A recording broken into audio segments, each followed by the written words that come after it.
Hola, ¿qué tal? Bienvenidos una vez más a nuestro programa Aula de Derecho. Hoy la verdad es que nos hemos desplazado precisamente a la notaría de nuestra ciudad. El motivo, vamos a hablar de las hipotecas y también vamos a tocar un poquito sobre la cláusula suelo. Para ello, pues vamos ya a darle las buenas noches a uno de los notarios de nuestra ciudad, don Pedro Antonio Lucena, que como bien ustedes ya saben es casi un colaborador de nuestro programa. Don Emilio, ¿qué tal? Muy buenas de nuevo. Buenas tardes, noche, pues efectivamente, don Pedro es la tercera vez que lo atracamos, espero que no le importe y además a nosotros nos gusta mucho hablar con él porque sí, es verdad. Tiene conocimientos muy amplios sobre hipotecas, divorcio, testamento, en fin, muchísimas cosas.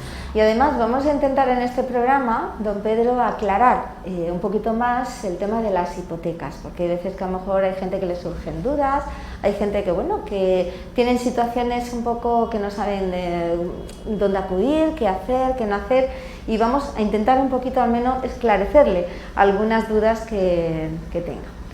Si os parece bien, podemos empezar ya y sobre todo la pregunta siempre, ¿qué es una hipoteca? Buenas tardes, noches. Una hipoteca es un derecho real de garantía.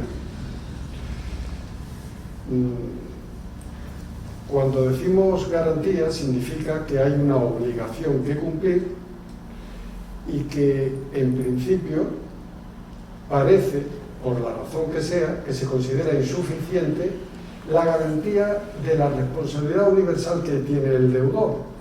La responsabilidad universal es, en 1911, el cumplimiento de sus obligaciones, responde el deudor con todos sus bienes presentes y futuros, lo que tenga. Pero claro, eso puede ser que derive, pues por ejemplo, en que no tenga nada a su nombre. O puede ser que le vaya mal la cosa y se vea embargado de todo. Para darse una preferencia respecto de un bien concreto, con independencia, bien inmueble, normalmente una casa o un local de negocio, que ese señor pueda tener, o un tercero, cabe también la hipoteca en garantía de deuda ajena, para garantizarse el cumplimiento de su obligación, digo, puede ser interesante trabar, sujetar al cumplimiento de su obligación ese bien, de tal manera que el bien queda sujeto, pero no se impide que el bien pueda pasar a un tercero. Se puede vender la casa hipotecada, pero eso no quita para que el que adquiera con la carga de la hipoteca. En definitiva, es una garantía añadida al cumplimiento genérico de las obligaciones, responsabilidad universal del deudor por sus deudas. ¿Qué cosas básicas, don Pedro, debe saber el usuario, el ciudadano de a pie, sobre las hipotecas, a la hora de ir a un banco y contratar una hipoteca? Bien, el negocio bancario, para el que no maneja otro tipo de actividades propiamente empresariales, pólizas de descuento, que ya son de líneas comerciales y demás, o sea, para lo que son puramente particulares, versa o se segmenta en dos sectores. El crédito, mejor dicho, el préstamo, porque el particular no suele pedir crédito, suele pedir préstamo. La diferencia entre el crédito y el préstamo radica en que en el préstamo te dan el dinero y lo tienes que devolver. En el crédito no te dan el dinero, te dan la disponibilidad, te ponen a disposición el dinero y tú podrás o no utilizar ese dinero según te vaya haciendo falta en una o varias ocasiones. Eso lo suelen hacer los comerciantes que tienen una boutique, pues para pagar a sus acreedores. Entonces, el particular suele pedir préstamo, no crédito. Bien. El particular, cuando tiene que pedir un préstamo, tiene dos posibilidades: o préstamo garantizado o préstamo no garantizado. El préstamo no garantizado es el que de toda la vida ha sido la póliza de crédito.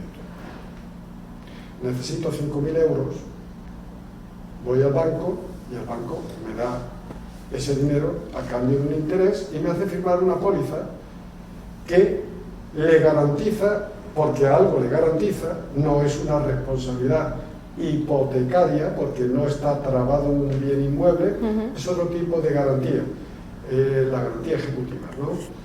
De que eso, digamos, va a misa, eso va directamente a ejecución sin necesidad de tener que pasar por un juicio ordinario, ¿no? Eso sería la póliza de crédito, sin garantía hipotecaria. Y luego está el préstamo hipotecario, es lo más frecuente. Bueno, lo más frecuente cuando las cantidades que estamos pidiendo son cantidades importantes. Si son 5.000 euros, no te van a hacer una hipoteca por 5.000 euros. Te dan un préstamo personal o no te lo dan, dependiendo de tu solvencia.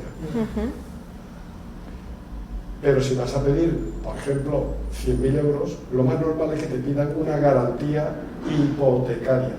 En ambos casos, tanto en el crédito, en la póliza, como en el préstamo hipotecario, puede ocurrir, suele ocurrir, no siempre ocurre, que se adicione otro tipo de garantías. Lo normal, el fiador, un amigo... El aval de un amigo, ¿no? Eso es. Con poder económico. Eso es. Cuando se da un aval, el que avala o afianza responde del cumplimiento de la obligación ajena, pero responde como el deudor, en principio, con su patrimonio, es una responsabilidad universal, con todo lo que tenga, bienes presentes y futuros, sin traba alguna sujeción de bienes concretos como la hipoteca. Sería un fiador, no un garante hipotecario. Eso podría ocurrir tanto en un caso como en el otro, en la póliza como en el préstamo hipotecario. ¿Sabe usted que fiador se arruinó? Se arruinó porque avaló a un amigo que después lo engañó, para que comenzara un negocio de una fábrica de pantalones vaqueros. Bueno, pues Manolo Escobar, sin ir más lejos, Manolo Escobar se arruinó por avalar a un amigo, que decía él que era un amigo, después lo engañó, bueno, pero que se arruinó, A ver, se arruinó completamente. Ser fiador de alguien no es una broma. Por eso hay que tener cuidado con las cosas. A ver, ser fiador significa, por lo pronto, que tu capacidad económica se ve inmediatamente mermada. El rating, tu consideración frente a un banco, si tú, por ejemplo, tuvieras que pedir a continuación un préstamo para ti, a lo mejor no te lo dan. El banco te dice, oiga usted está ya, claro, tiene aquí un compromiso. Porque ya las ratios no salen. Vale. Claro. Además, hay una cosa, cuando lo normal es que sea un amigo, pero cada vez menos, suelen ser los padres. Sí, lo que generalmente, ¿no? La los familia, padres ¿no? siempre lo mismo, dicen, ¿y qué hacemos? Efectivamente. Pues claro que tienen que avalar al hijo, Claro. Ahora bien, hay una cosa importantísima que tienen que saber esos padres, y es que no están comprometiendo solo su responsabilidad, están comprometiendo la posible herencia de sus otros hijos. Cuidado. Es decir, que no termina en ellos, sino llega un momento en que esa responsabilidad se puede transmitir a los herederos, a los otros hermanos, claro, o a los otros hijos en esta ocasión de la persona. En alguna ocasión he presenciado ese mal rollo entre hermanos, que tampoco lo deseaba el hijo que en su día fue afianzado por los padres, porque le ha ido mal, ¿y ahora qué? Le ha ido mal, puede ser una separación, un divorcio, puede ser un negocio que se le vino menos, puede ser muchas cosas. En definitiva, que la fianza pica, no es firmar un papel y ya. Hay que tener mucho cuidado con avalar a alguien, hay que informarse, ¿no? Hay que saber lo que se está haciendo. Hay que saber lo que se está haciendo, hay que informarse, qué patrimonio tiene, si la persona va a responder en el futuro, porque si no responde, va a responder. Sí. Responde.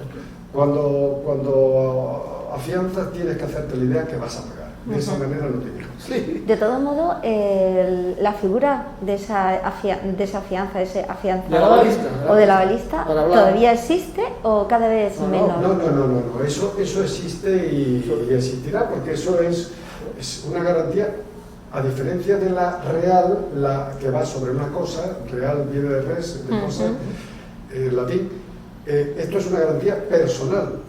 Entonces, es la garantía personal por excelencia. Claro. Que no hay otra. A ver, pocas. Hay pocas, Pocas. Pero la más conocida es... La más conocida es esa, la el aval a primer requerimiento, hay otras cosas, pero lo normal es la fianza pura y dura. La real se debe responder con vivienda, ¿no? Con bienes, es lo más normal. Lo más normal. ¿Quién puede tener una hipoteca? Es decir, Pues, aunque tiene que haber unos requisitos, ¿no? Claro, eso el banco tiene la obligación de evaluar la solvencia del deudor. No se puede dar un préstamo a lo loco, y el banco no da un préstamo a lo loco.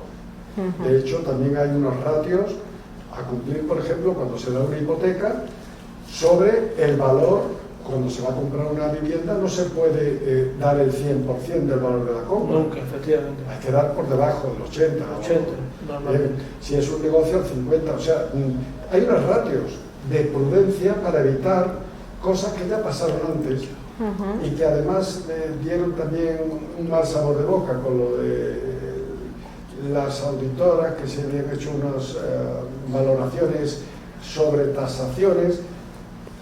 ¿Quién era el interesado en eso? Si los propios interesados eran los primeros en su ignorancia particulares que pensaban, o también de buena fe que veían, dicen, no, es que esto va a prosperar y cada vez va a valer más. Al final empezamos con la especulación, ¿no? Y llegó la crisis del 2008. Y llegó la Goldman Sachs. Me han dicho que pregunte sobre las personas que tengan alguna discapacidad. ¿Esas personas pueden también ostentar hipotecas? Sí. A ver, si tiene capacidad de discernimiento, sin ninguna duda. Y si no lo tiene, con la reforma que ha habido, pues cabe también que haya una curatela representativa, que es la ratio última. Es lo último, pero puede haber una curatela representativa. O sea, no hay ningún tipo de problema por su discapacidad. Eso sí. ¿Curatela o tutela? Curatela, ya se acabó. La tutela pasa ahora mismo a ser ya una función, una institución de protección de menores. De menores, se acabó la de los mayores. Hay otra cosa, esto sí que es un matiz. Cuando alguien pide dar un préstamo hipotecario sujeto a la ley de crédito inmobiliario, contrato de crédito inmobiliario, tiene que hacer, curiosamente, tiene la obligación de pasar previamente por notaría para hacer lo que se llama el acta previa de transparencia del préstamo, a la firma del préstamo. Claro, para hacer ese acta previa se requiere un entendimiento. Y a veces nadie quiere problemas, ¿no? Cuando te encuentras con una persona que tiene dificultades para entender eso, a veces se ha aconsejado que otorgue un poder a una persona, por ejemplo, su propio hijo, que sea el que le haga todos los trámites. Pero en cualquier caso no se le deja fuera del circuito. ¿Me explico? Sí, perfectamente. Con una garantía. Claro, porque yo decirle a una persona, empezar a hablarle de la comisión de apertura, la de innovación, o de hablarle de un vencimiento anticipado, hay personas que eso le viene muy largo. Cuando sabe que no va a entender. Es que le viene muy largo. No es que no tengan discernimiento, sino que esas cosas... Es un concepto que no alcanza, efectivamente. Entonces... puede ser. Pues es así.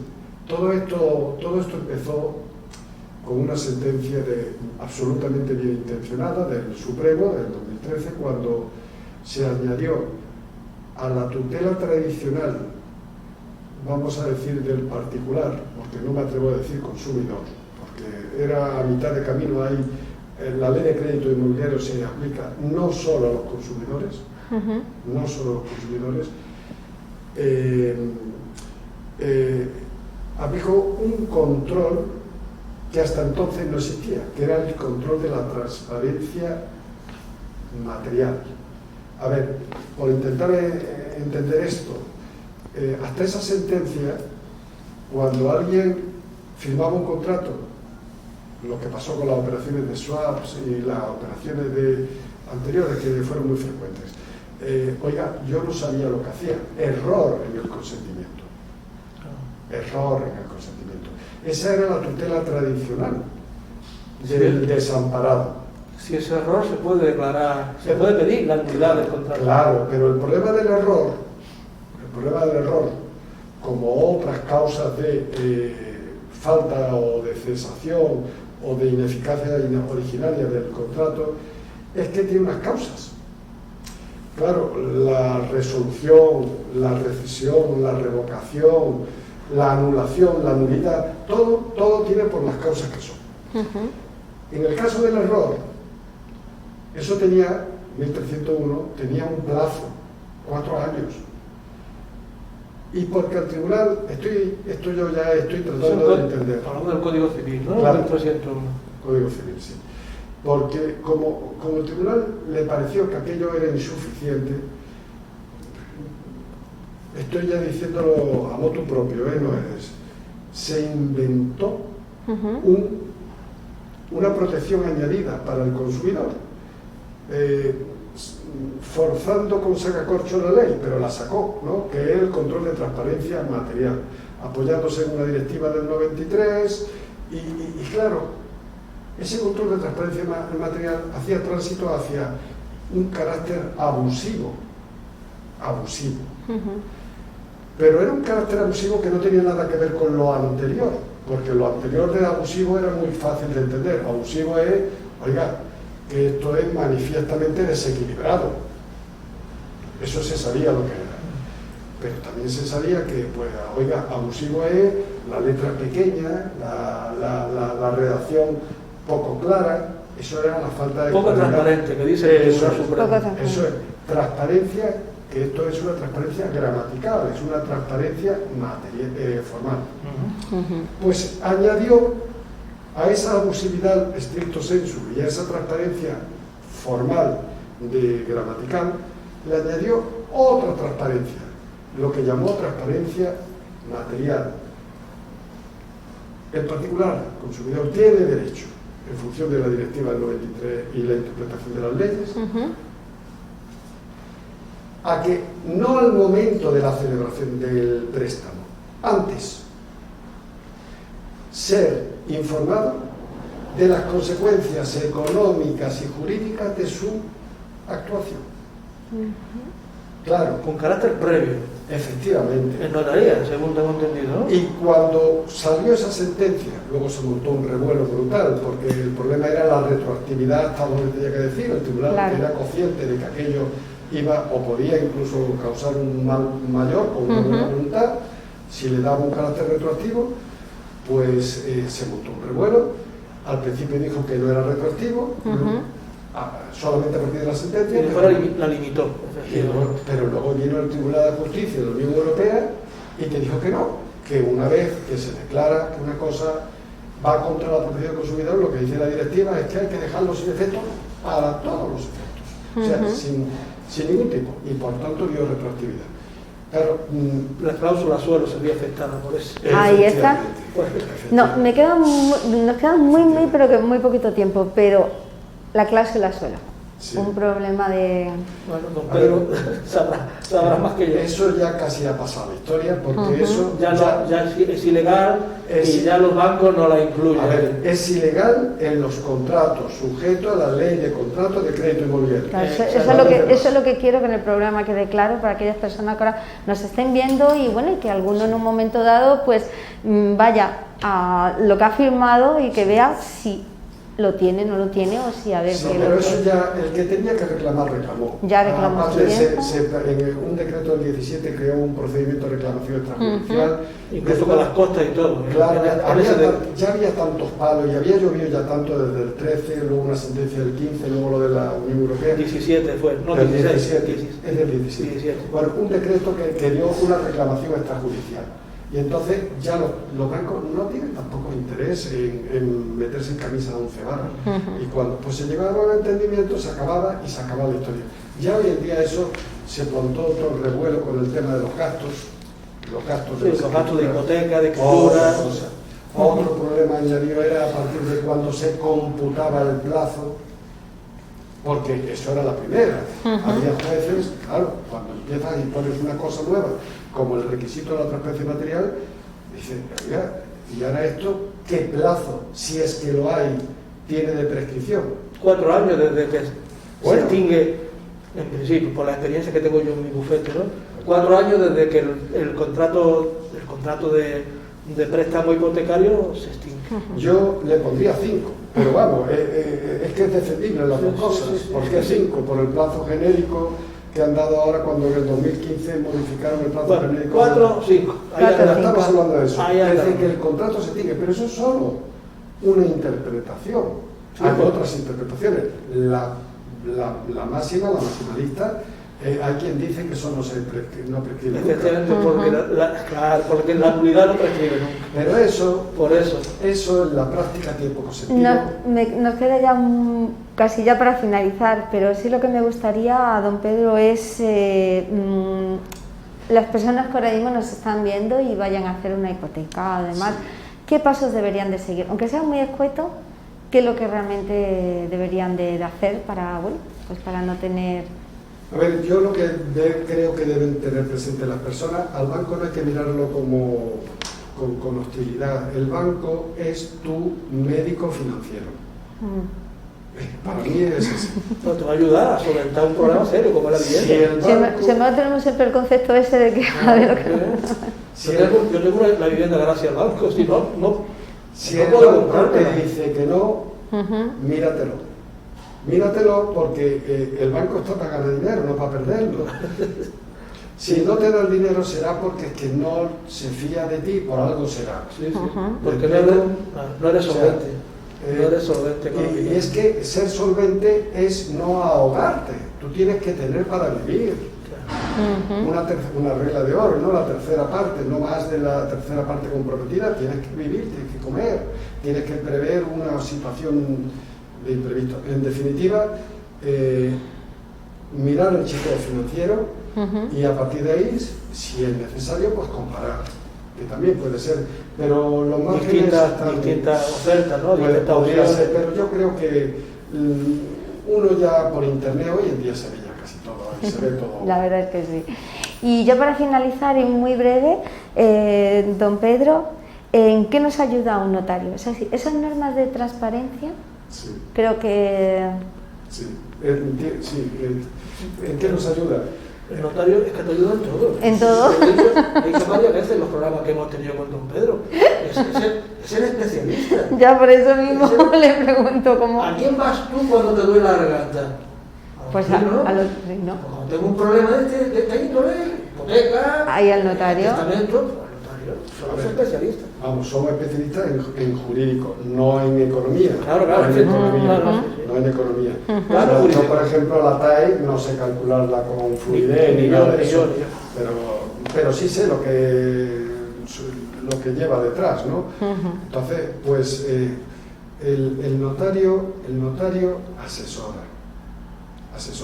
El notario no es poner una firma.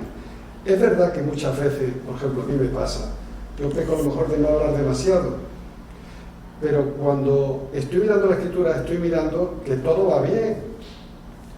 Entonces, cuando haces algo, estás controlando que no va a haber una carga de por medio sorpresa, que no va a haber una contradicción, que la tasación no está caducada de la finca, que no se supera el valor, que no hay un condicionante. Son muchas cosas y eso no se puede explicar porque son infinidad, ¿no? Ustedes intervienen en las escrituras de préstamo hipotecario, no de la escritura de compraventa, que eso es otra cosa. Si observan cualquier defecto o cualquier anomalía, mi obligación en la escritura de préstamo hipotecario. Yo lo advierto y procuro siempre advertir antes de firmar. Para que el banco tenga la posibilidad de rectificar si es que estoy yo en lo cierto, que a veces soy yo el que está a lo mejor porque son cosas discutibles. Entonces, bueno, pues yo lo que hago es advertir, reserva y advertencia legal. Esto podría ser o dar problemas. Fiscalmente, mire usted con asesor fiscal. Vaya asesor, vaya banco, que esto no... Efectivamente. Son muchas cosas. Al final cada uno es un profesional de lo suyo. De lo suyo, Y no hay efectivamente. que tener al profesional del tipo que sea, bueno, tiene que ser de tu confianza, es como yo lo veo, ¿no? Pues, don Pedro, tenemos ya que poner punto y final a nuestro programa. Emilio, tenemos ya que despedirlo y esperemos que aquellas dudas que hayan tenido nuestros telespectadores, bueno, pues se les vea un poquito más aclarado. Don Pedro, muchísimas gracias de verdad y gracias también por habernos abierto pues la notaría de nuestra ciudad para realizar este programa aquí. Don Pedro es un maestro en esto y yo soy un pobre alumno y aprendo mucho. Somos, que yo también. Y aprendo mucho con él. Yo también me incluyo. Muchísimas gracias, de verdad. Y a Bueno. todos ustedes, pues muchísimas gracias por haber estado con nosotros aquí en nuestro programa Aula de Derecho.